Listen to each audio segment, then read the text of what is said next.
Hello, I'm Chuck Easley, and in organizing my thoughts about the future of technology entrepreneurship research, I'd like to make three main points. First is about the important role of experimentation. The second is about what it is that's unique to technology-based entrepreneurship. And the third is about high-tech entrepreneurship outside of the US. This is also a story about presidential dinners. And the first presidential dinner actually took place in the Woodside, California home of the famous venture capitalist John Doerr.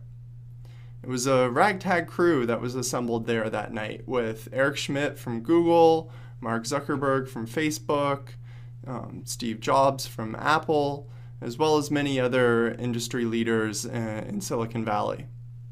The group assembled, and the main objective was to discuss jobs.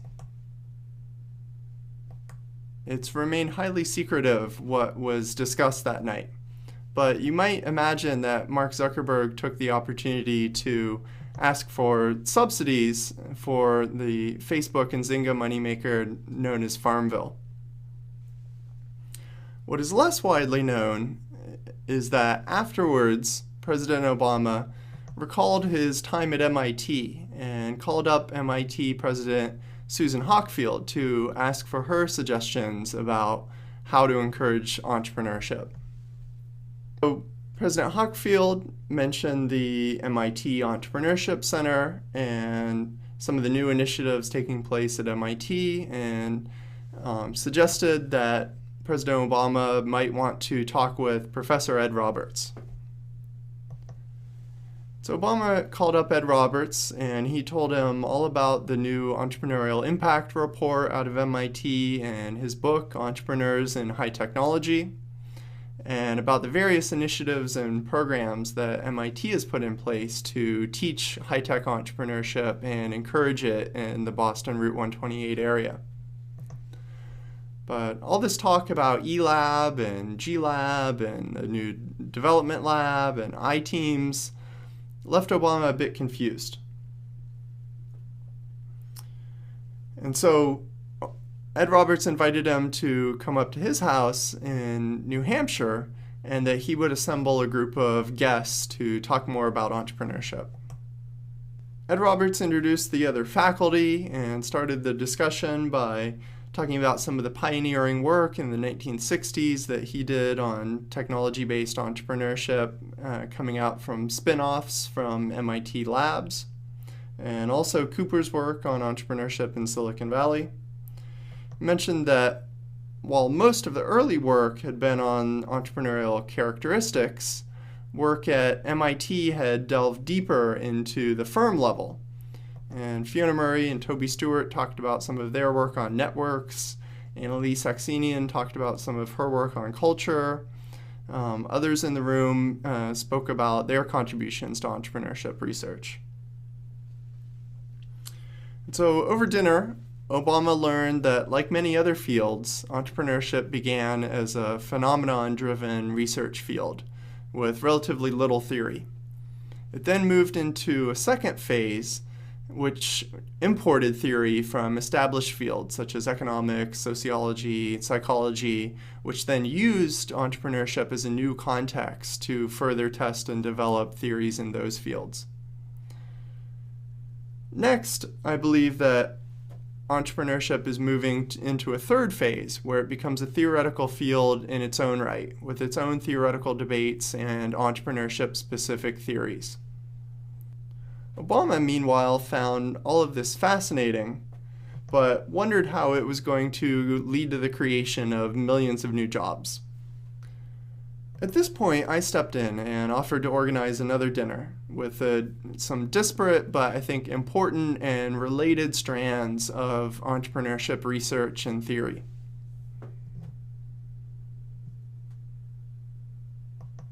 So this led to dinner number 3.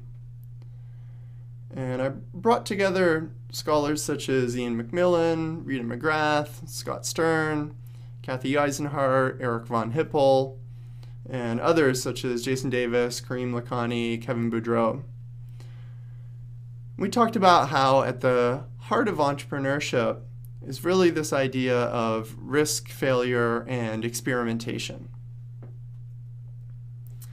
And so the big idea here is that in thinking about these three aspects at the heart of entrepreneurship, we really need to see entrepreneurs as the scientists of the modern economy, running experiments.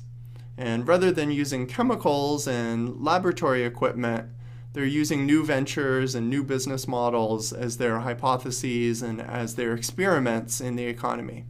In many ways, practitioners in Silicon Valley are ahead of academics in thinking about the initial entrepreneurial vision as a set of hypotheses on the business model linked together by a way to make money.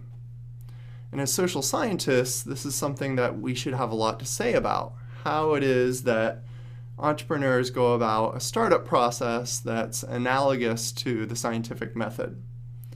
And so this leads to questions about how is it that entrepreneurs theorize? How do they learn faster than others? Or how do they convince others of their findings once they have them? How do they decide what experiments to run first and using what methods?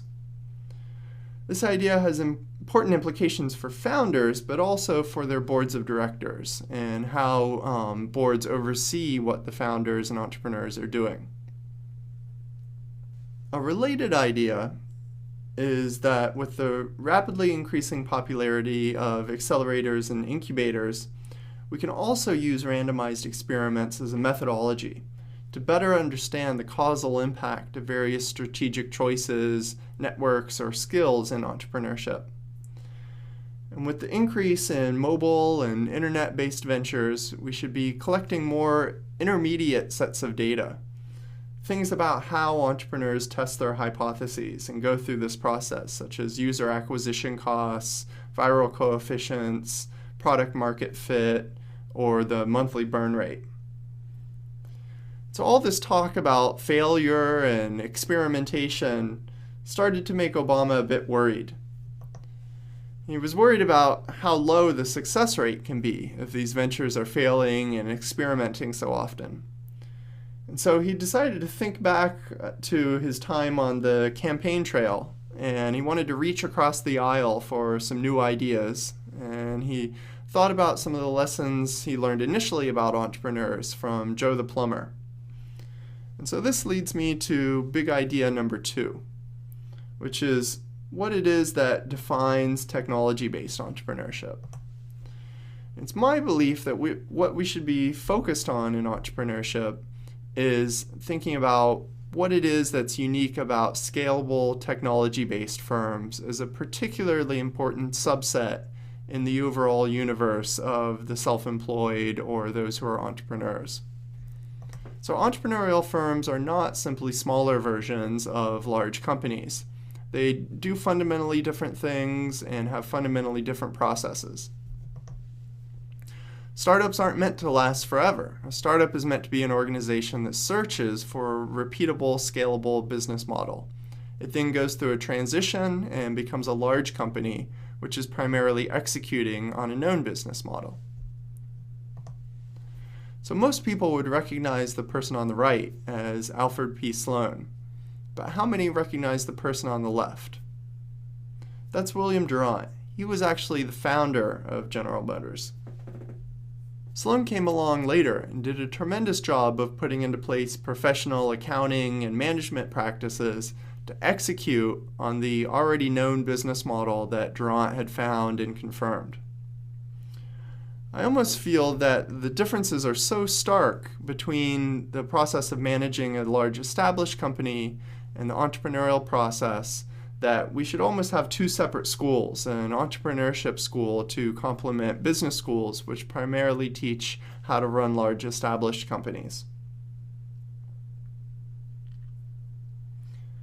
So we have one last dinner to touch on briefly, organized by Professor David Hsu from Wharton. And the big idea here in dinner number 4, this is big idea number 3, is the importance of what Josh Lerner calls setting the table. No, not this table, but more like this table. Like a good dinner party, encouraging high-tech, high-growth entrepreneurship and making them more successful involves future research to better understand institutions. Even more broadly, entrepreneurship is characterized by cycles of booms and busts, bubbles and downturns, and yet we know almost nothing about how founders operate in these vastly different contexts. And so we need to think about how entrepreneurial strategy differs in different environments. Looking at the map of the world, we know a little bit about how entrepreneurship works in a few well-developed economies. But for most of the world, people exist in emerging, still developing markets and engage in entrepreneurship in these settings that increasingly uses various forms of technology in their ventures. So what lies ahead? I think that entrepreneurship research doesn't change without a revolution in the world. So I think there are 3 ongoing revolutions that will change the future of entrepreneurship research. Just as the computer revolution and the dot-com boom ushered in an earlier phase of entrepreneurship scholars and a certain type of entrepreneurship research, I think the 3 revolutions that will drive the coming years of technology entrepreneurship research are, first of all, the mobile internet and the increasing use of accelerators and incubators. This makes it much easier to think of entrepreneurial firms as experiments. The second is the ever-increasing number of new science and technology-driven industries, such as clean tech. And the third is globalization. So in closing, we have to get out of traditional ways of applying management research and traditional ways of thinking about entrepreneurship. We have to build more entrepreneurship-specific theories. Perhaps one day we'll have enough research and enough findings to justify the creation of a Durant School of Entrepreneurship as separate from the business school.